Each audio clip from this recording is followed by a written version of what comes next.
أعوذ بالله من الشيطان الرجيم بسم الله الرحمن الرحيم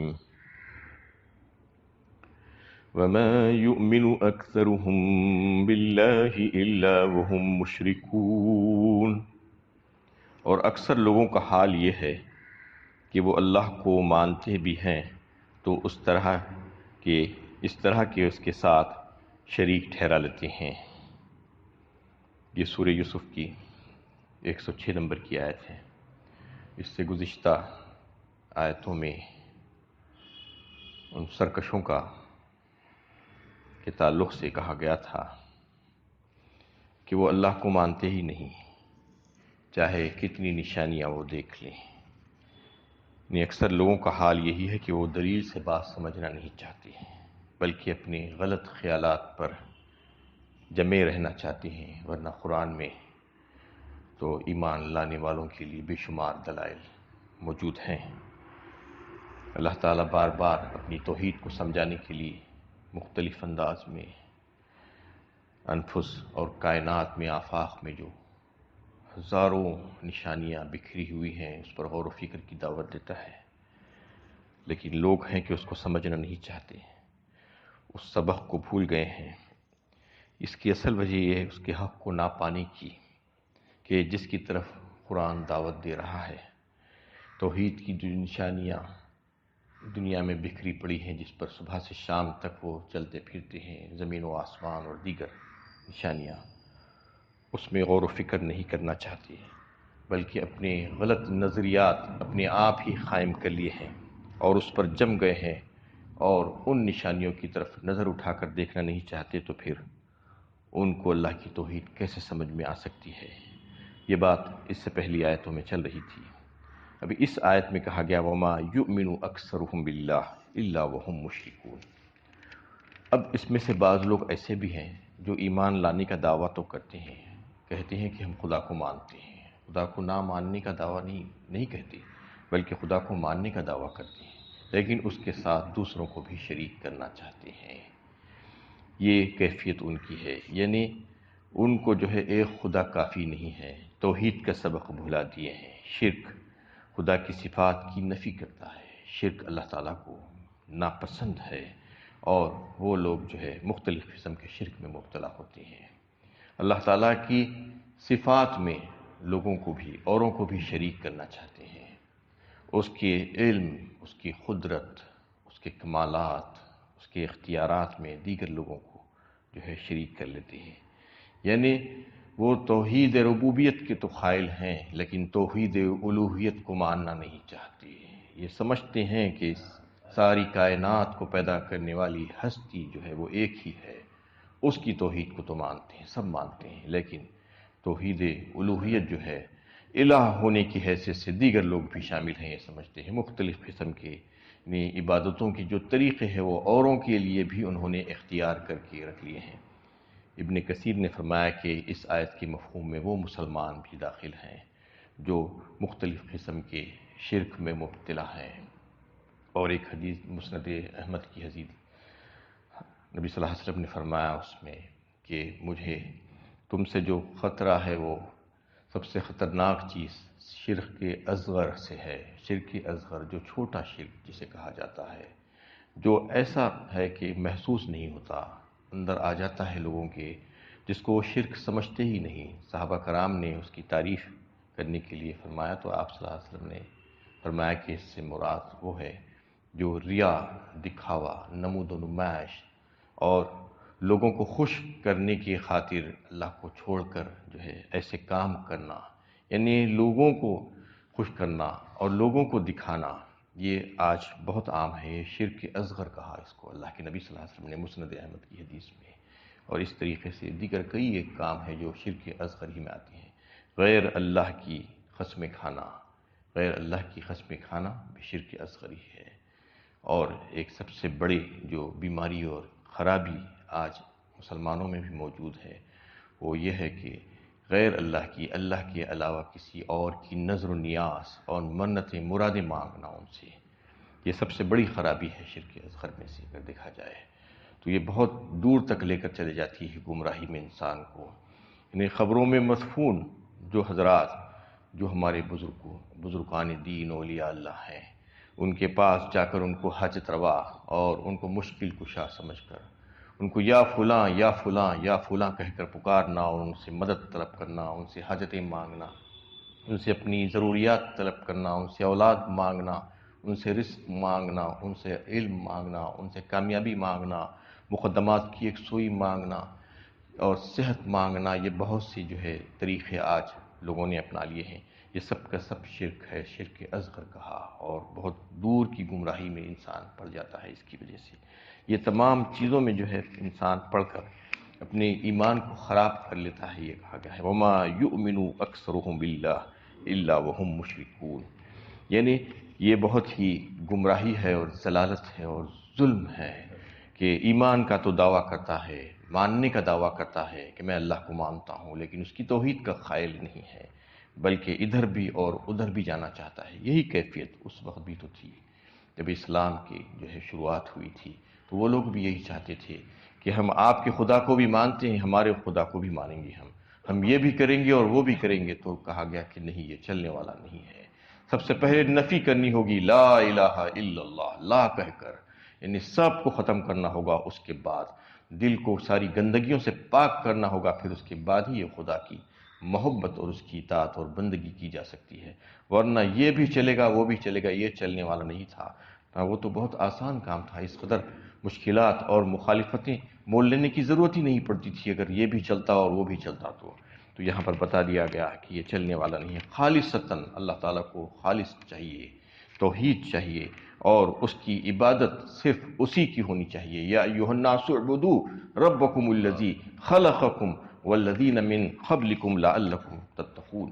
سورہ بقرہ پہلے ہی پارے میں بتایا ہے کہ اے لوگوں عبادت کرو اپنے رب کی، اس رب کی جس نے تم کو پیدا کیا ہے اور تم سے پہلے کے لوگوں کو بھی اسی نے پیدا کیا ہے۔ یہ صفت جو ہے جس میں ہے اس کی عبادت ہونی چاہیے، اور یہ صفت صرف اور صرف اللہ ہی میں ہے، کسی اور میں نہیں۔ کسی نے کوئی چیز پیدا کرنے کا دعویٰ ابھی تک نہیں کیا ہے تو پھر دوسروں کی عبادت کیسی ہو سکتی ہے؟ رب بھی وہی ہے اور معبود بھی وہی ہونا چاہیے۔ جو رب ہے، جو خالق ہے، جو مالک ہے، جو پالنہار ہے، جو پالنے والا ہے، جو پرورش کرنے والا ہے، جو ہماری ضروریات کی تکمیل کرنے والا ہے،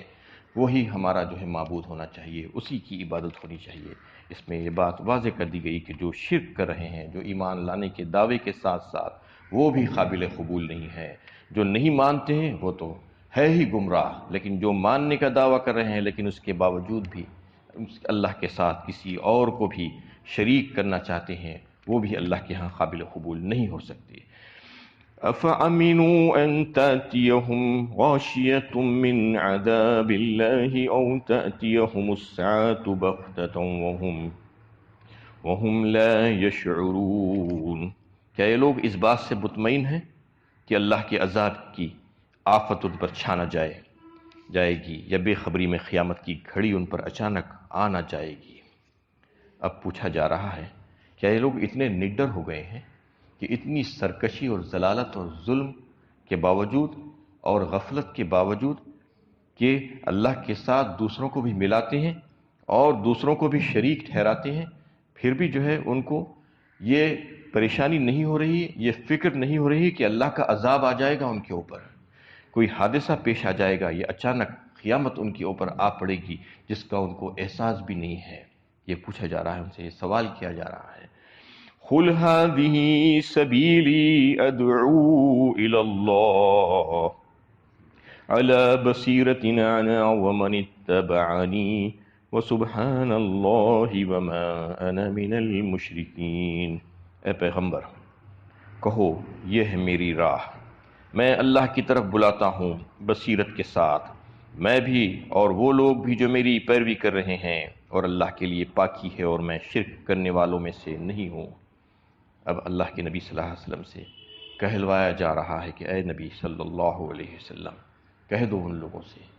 یہی میرا طریقہ ہے، یہی میرا مسلک ہے، چاہے تم مانو یا نہ مانو، میں تو اسی کی طرف لوگوں کو بلاتا رہوں گا اور اسی کی طرف دعوت دیتا رہوں گا۔ نہ صرف میں بلکہ میرے ساتھ کہ وہ تمام لوگ جو میرے ساتھ ایمان لائے ہیں، میرے ہاتھ پر ایمان لائے ہیں اور میری اتباع کرنے کا دعویٰ کرتے ہیں، وہ سب کے ساتھ سب کے سب اس میں شریک ہیں۔ مطلب یہ ہے کہ میں تمہیں جو بلا رہا ہوں علی بصیرہ کہہ کر بتایا گیا، یعنی یہ کوئی سرسری اور سطحی طریقہ نہیں ہے، بلکہ ایک ٹھوس طریقہ ہے، بصیرت آمیز ہے، اور بالکل حقیقت انداز میں، حقیقی انداز میں جو ہے میں اس کو پیش کر رہا ہوں، حکمت سے پر ہے اور زبردست ہے۔ انا ومن اتبعنی، نہ صرف میں بلکہ میرے ماننے والے بھی اسی طریقے پر ہے اور اسی کی طرف بلائیں گے۔ اس سے مراد وہ صحابہ کرام جن کے خلوق پاک تھے، جو انتہائی اعلیٰ درجے کے لوگ تھے امت کے، اور اس سے مراد وہ لوگ بھی ہیں، بتایا جاتا ہے کہ جو قیامت تک آنے والے وہ تمام لوگ جو نبی صلی اللہ علیہ وسلم کے لائے ہوئے مشن اور ان کی دعوت کے کام میں مشغول ہو گئے ہیں اور امت تک پہنچانے کے کام میں لگے ہوئے ہیں، وہ تمام لوگ بھی اس میں شامل ہیں جو قیامت تک آنے والی جو لوگ ہیں۔ اور اس میں بعض حضرات نے کہا، جیسا کہ کلبی وغیرہ نے، کہ وہ جو دعویٰ کرتے ہیں کہ آپ صلی اللہ علیہ وسلم کی اتباع کا، تو دعویٰ کرنے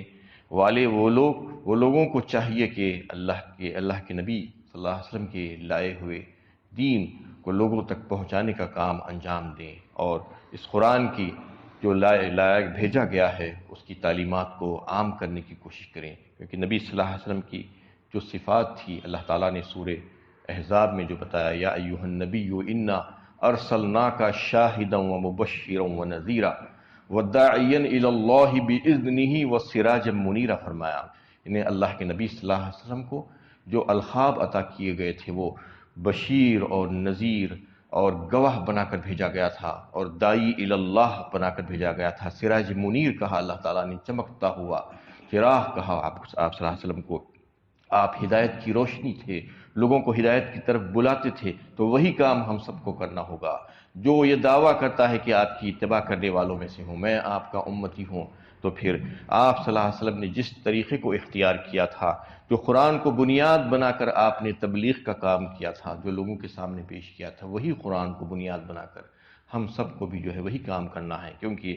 آپ صلی اللہ علیہ وسلم آخری نبی ہیں، خاتم الانبیاء ہیں آپ، اور آپ کے بعد کوئی نبی مزید آنے والا نہیں ہے لوگوں کی ہدایت کے لیے قیامت تک۔ تو امت کے لوگوں کے لیے ذمہ داری ڈالی گئی ہے کہ وہ آئندہ آنے والے لوگوں تک آپ صلی اللہ علیہ وسلم کا لایا ہوا دین اور آپ کی شریعت اور آپ کے طریقوں کو پیش کرے، اور قرآن کو بنیاد بنایا جائے اور قرآن کی تعلیمات کو عام کیا جائے، ورنہ مواخذے سے بچ نہیں پائیں گے۔ اس میں جو ہے ان کے لیے بھی ہدایت ہے، اور یہ فرما دیا گیا کہ نہ صرف میں بلکہ میرے ساتھ والے، میرے ہاتھ پر ایمان لانے والے، مجھ کو ماننے والے، میری اتباع کا دعویٰ کرنے والے، وہ سب کے سب اس میں شریک ہیں یہ دعوت میں، چاہے تم لوگ مانتے ہو تو مانو، نہ مانتے ہو تو نہ مانو۔ وسبحان اللہ وما انا من المشرکین، اور کہہ دیا گیا کہ میں پاک ہوں، اپنی برات کا اعلان کر دیا گیا، کیونکہ اس سے پہلی آیت میں یہ بات بتائی گئی تھی کہ وہ لوگ ایمان لانے کے بعد بھی شرک کرتے ہیں، تو اللہ کے نبی صلی اللہ علیہ وسلم کہہ رہے ہیں کہ میں شرک کرنے والوں میں سے نہیں ہوں، میں تو اس سے پاک اور بری ہوں، اور اللہ کی ذات پاک ہے تمام نقوص اور عیوب سے جو لوگ اس کی طرف منسوب کرتے ہیں، جو بھی باتیں منسوب کرتے ہیں وہ سب کے سب غلط ہے۔ اللہ تعالیٰ تو پاک ہے ان تمام نقوص اور عیوب سے، اور اللہ تعالیٰ اس کو پسند کرتے ہیں جو خالص اس کو پیش کرتا ہے، ملاوٹ اس کو بالکل بھی پسند نہیں ہے، اور میں اس ملاوٹ کا کرنے والا نہیں ہوں، بلکہ میں تو مانتا ہوں اللہ تعالیٰ کو ایک ہی، اور میں شرک کرنے والوں میں سے نہیں ہوں۔ ما کان لبشر ان یؤتیہ اللہ الکتاب والحکم والنبوۃ، فرما دیا گیا کہ میں جو ہے لوگوں کو اللہ کی بندگی کی طرف بلاتا ہوں، میں یہ جو دعوت دیتا ہوں تو میں یہ اس لیے نہیں کہ میرے بندے بن جاؤ، بلکہ میں یہ کہ ربانین بن جاؤ، تم اللہ کے بندے بن جاؤ، اللہ کی عبادت کی طرف میں لوگوں کو بلاتا ہوں، تو میرا طریقہ کار تو یہی ہے، اور میں شرک سے پاک اور بری ہوں، اور اللہ تعالیٰ کی ذات پاک ہے۔ یہ اللہ کے نبی صلی اللہ علیہ وسلم سے کہلوا دیا گیا کہ یہ میری دعوت ہے اور یہ میرا طریقہ ہے اور یہ میرا مسلک ہے، جو چاہے اس کو مان لے اور جو چاہے نہ مانے۔ اللہ تعالیٰ سے دعا ہے کہ اللہ تعالیٰ ہمیں صحیح علم و عمل کی توفیق عطا فرمائے۔